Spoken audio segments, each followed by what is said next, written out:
નમસ્કાર દર્શક મિત્રો, એડી ન્યૂઝમાં આપનું હાર્દિક સ્વાગત છે। હું છું આપની સાથે આરડી વાઘેલા। જોઈએ આજના મુખ્ય સમાચાર। ભરૂચ અંકલેશ્વર શહેરી વિકાસ સત્તામંડળ દ્વારા અંકલેશ્વરના સારંગપુર વિસ્તારમાં આવેલ વિહારધામ સોસાયટીના રસ્તાની જમીન અને કોમન પ્લોટમાં ઊભું કરેલ દબાણ દૂર કરવામાં આવ્યું। અંકલેશ્વરના સારંગપુર વિસ્તારમાં આવેલ વિહારધામ સોસાયટીના રસ્તાની જમીન અને કોમન પ્લોટમાં ગેરકાયદેસર રીતે ઊભું કરવામાં આવેલ દબાણ દૂર કરવા માટે અક્ષયકુમાર પટેલ દ્વારા ભરૂચ અંકલેશ્વર શહેરી વિકાસ સત્તામંડળના લેખિત રજૂઆત કરી હતી। જે રજૂઆત બાદ બોર્ડ દ્વારા ગેરકાયદેસર દબાણ હટાવવામાં નોટિસ આપવામાં આવી હતી।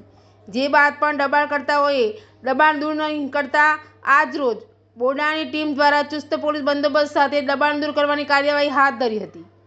એડીની સાથે રિપોર્ટ જયેશ પ્રજાપતિ, અંકલેશ્વર।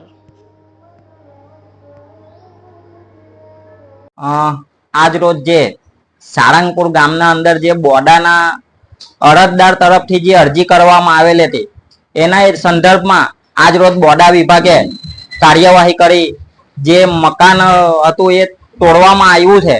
તો ખાસ કરીને તંત્રને અપીલ કરીએ છે કે જો તમે આ તો એક અરજદારની અરજી છે, એમની પર્સનલ યથાવત દુશ્મનીના કારણે આ રાજકીય ભેદભાવ રાખીને તોડવાનો પ્રયાસ છે, પણ તંત્રને ખાસ એક અપીલ એવી કરીએ છે કે ઘણી અરજીઓ એવી જે બોડા વિસ્તારમાં લાગતા ઘણા લોકોને બોડાએ અને ઘણા અરજદારોએ અરજીઓ કરી છે અને ઘણા લોકોનું બિનકાયદેસર બાંધકામો છે।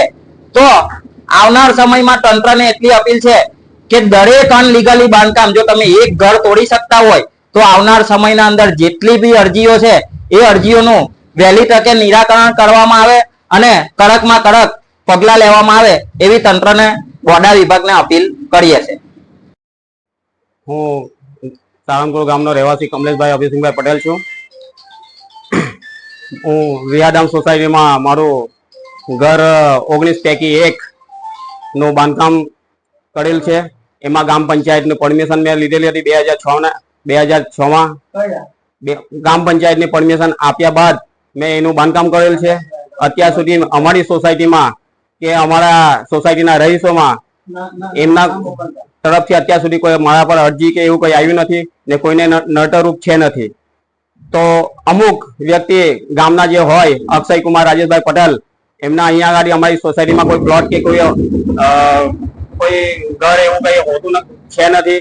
તે છોથી ભાજપના એવા મોટા અમુક માથાઓ મોટા હોય તેમના કહેવાથી બોડા સરકારી કર્મચારીઓ બોડાના સરકારી કર્મચારીઓના દબાણ ભાજપના મોટા કર્મચારીઓના દબાણથી અમારું ઘર આજે તોડવામાં આવ્યું છે।